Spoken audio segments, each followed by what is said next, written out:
Devon Lucie, it's a weather impact day. We've had quite a bit of rain here in New Orleans. Other areas have gotten it too, but not everyone. You can see farthest north shore close to the border, some rainfall estimates close to 4 inches. About that here in parts of town West Bank near Thibodaux, so the river parishes have got some of this too. I want to show you live Doppler radar, though, WDSU first warning weather Doppler radar, because we still have some hefty downpours. What's outlined in this box is going to be what's called a special weather statement. Storms aren't quite severe, but they're close to it. So you can still see that there's some heavy downpours and pockets of it here. But when those heavier showers that were over Jean Lafitte and some areas near Belchase and south, heading into lower Plaquemines and farther away, so those moved into the rain-cooled air where we had the storms that started to fade. But we still have heavy downpours as you go west. St. Charles Parish, St. John the Baptist to St. James.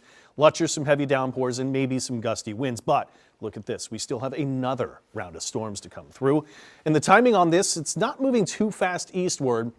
We can show it is moving some areas at only about maybe 25 miles per hour. So there's some areas out ahead of it, but I have timed those that if they would be here, they're not going to arrive closer to about 8 to 10 o'clock here tonight. So we still have a ways to go because this is a pretty slow moving system. In fact, I'll show you over the past hour how quickly and how fast that's moving west. That's 1 hour. That's not very far. What are we discussing the way of temperatures we had today after we kind of did the rainfall totals we just went through? Well, we did make it up pretty warm today, officially 90 here in town, but a lot of rain-cooled air. We're 70s. Dew points temporarily down in some 60s. We just took some of that humidity out of the air and we rained it down. So the next round of storms is the one next up that I just showed us right here. That's up and through. And that actually creates a second wave of energy storms you see was right behind it to give a chance of storms from tomorrow morning, winding down during the day, and then a final round of storms to come on Friday with a cold front. So again, what we're tracking the way of those hefty storms right now are almost right upon us. And this forecast is lining up the best. It's not the greatest forecast, but it's better than the rest of them. The indications are that we still keep storms through 8 to 10 o'clock here tonight, right on the timing from the west-east movement of the storms I just showed. And then we still have a chance of some scattered storms overnight towards tomorrow morning.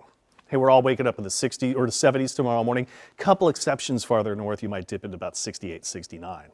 So the timing tomorrow on storm chances, and I want everybody to have the rain gear from start to finish, and you might start to make plans that tomorrow morning's pretty wet and stormy. Then we start to find those storms winding down as we go throughout the day, and then high temperatures are all dependent if we get some sun. This forecast wants to break out some storms late after we get a little bit of heating and the storms are through. It's possible. I don't think the best forecast.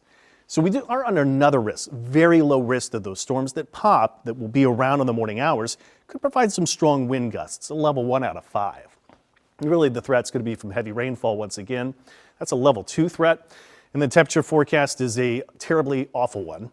More cloud cover and storms will be cool. If we get any sunshine whatsoever, we're going to warm up pretty quick. So right now, 84. If I'm more confident with data later tonight, we'll see at 10. Might even cool that down a little bit more. Maybe I raise it too. We'll see what the data say. Dew points aren't going anywhere. They're still really, really humid. That's the cold front coming through on Friday. We get some sunshine along with this too, and there's a risk that we could have some strong storms along those fronts once again. I got temperatures into Friday. We could cool down back into some 80s in some cases, but right now the thinking is too we might warm back up as well. Saturday though and Sunday this weekend, that is going to be some phenomenal air that drops in. We're going to be a little less cool, a little less humid, and even a little cooler compared to the temperatures we round out the week with. So the weekend, I think, is looking good.